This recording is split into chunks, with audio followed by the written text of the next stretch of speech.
Sign 2a equals to 2 sine a is true when, इसमें से कौन सी ए की वैल्यू रखेंगे कि sine 2a is equals to 2 sine a आए। तो देखो सबसे पहले हम sine a equals to 0 degree रख के देख लेते हैं, ठीक है।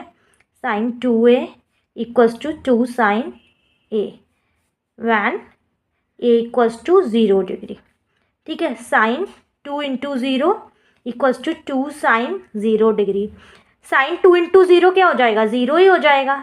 2 में किसी का भी मल्टीप्लाई करेंगे तो 0 ही आएगा। तो 0 साइन 0 क्या होता है, साइन 0 भी 0 होता है। तो 0 इज इक्वल्स टू 2 इंटू 0 0। तो ये इक्वल आ रहा है, यही करेक्ट आंसर हो जाएगा। लेकिन हम अभी आगे करके और देखते हैं, और वैसे तो करेक्ट आंसर यही है, और भी वैल्यू पुट करके हम देख लेते हैं।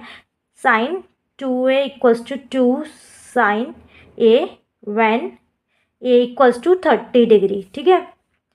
Sign 2 into 30 degree equals to 2 sine 30 degree. Sine 30 क्या होता है, साइन 30 होता है 1/2 इक्वल्स टू 2 इंटू 1/2। ये 1/2 1/2 कैंसिल हो गया, ये 1/2 1/2 कैंसिल हो गया, ठीक है।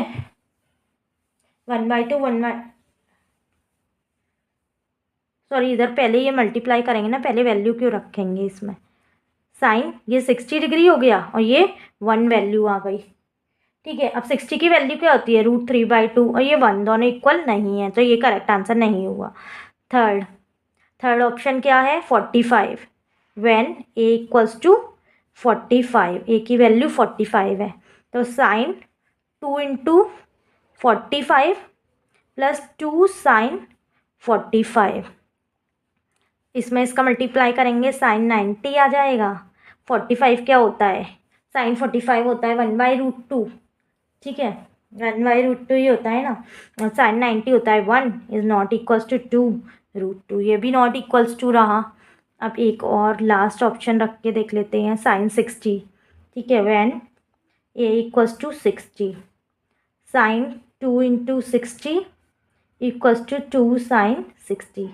साइन 120 इक्वल्स टू 2 साइन 60 की वैल्यू होती है √3/2, और 120 की भी जो साइन 60 की वैल्यू होती है वही 120 की वैल्यू होती है √3/2। ये इससे ये कैंसिल, ये √3 आ गया। ये भी नॉट इक्वल टू, आंसर क्या है 0 डिग्री।